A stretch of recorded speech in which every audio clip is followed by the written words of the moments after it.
Chris, when you joined the Mets, did you think about pitching in moments like this? Yeah, I think we all kind of expected that. This is why we came. This is why we built the group that we built for the playoffs. The division obviously didn't really work out the way we wanted it to, but overall, we got a chance to win it all. So yeah, I definitely expected this, no doubt. For you, the opportunity, though, to pitch in this big spot, is this something that you embrace? No doubt. I mean, like I said, hopefully we get a lot bigger games in the future. But getting brought over here with obviously Jake and Max, I knew the chance to pitch in big games was obviously pretty high. Because we all knew that depending on last night's result would depend on who started today. How did that impact your prep, if at all? Yeah, I've been throwing pretty much touch and feels every day just to make sure I'm ready for whatever happens, and I feel like I'm in a pretty good spot for that. Obviously, you're in a situation tomorrow where you're pitching an elimination game. How do you go into that mentally, and how do you prepare for that?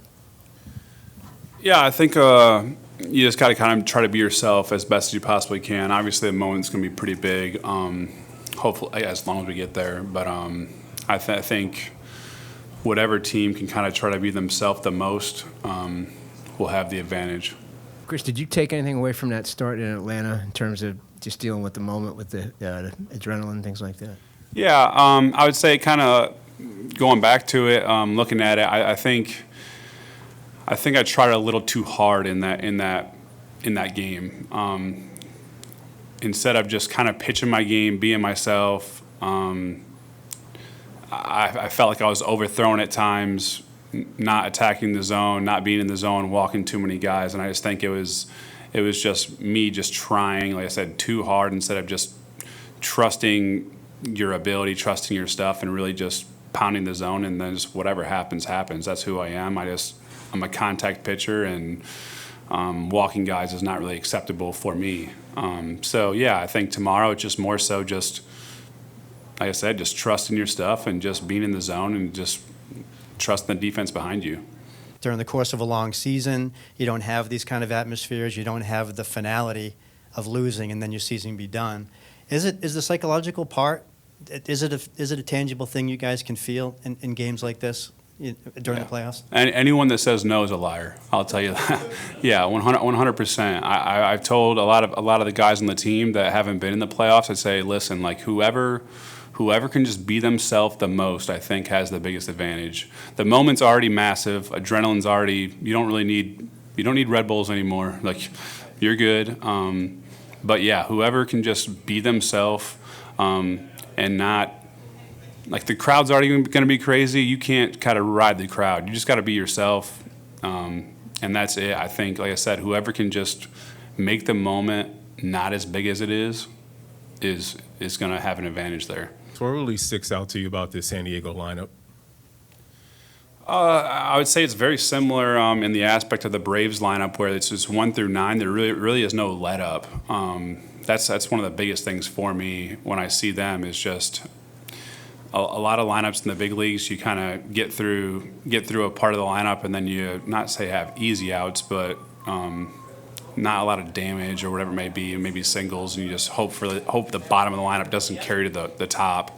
But I mean, this lineup is obviously very, very good 1 through 9, and I would say that's one of the biggest things. If there is a Game 3 tonight, are you going to try to use the scouting as much as possible, seeing if there's anything you can use as an advantage tomorrow against this lineup? Jake's pitching tonight, so I can't really use anything Jake does.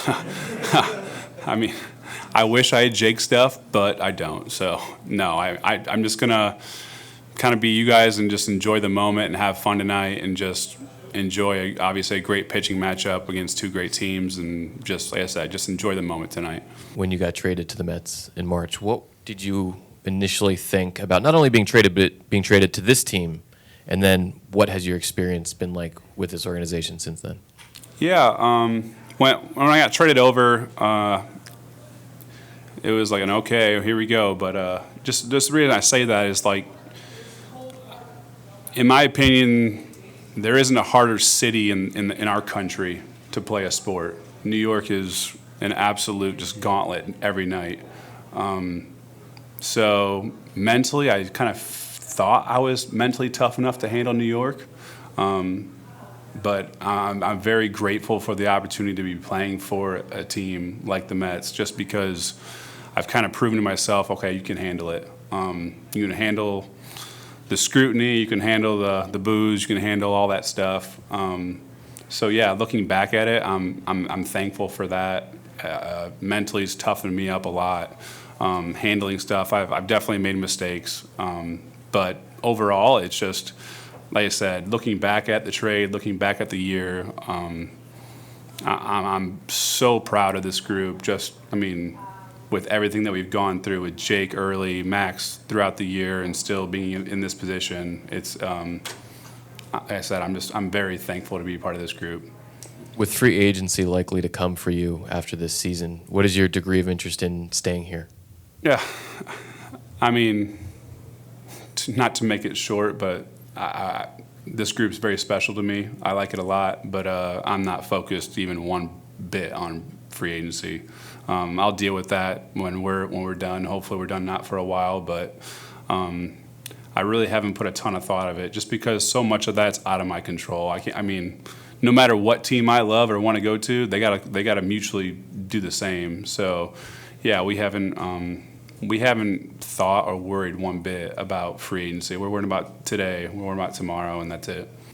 Fast forward tomorrow, if there is a tomorrow, being on that stage, what are some of the things you need to do to try and block all that out and just focus on the game and not the market, not the fan base, not the press, everything else? Yeah, I don't really think you really block it out. I just think you just, like I said, just enjoy it.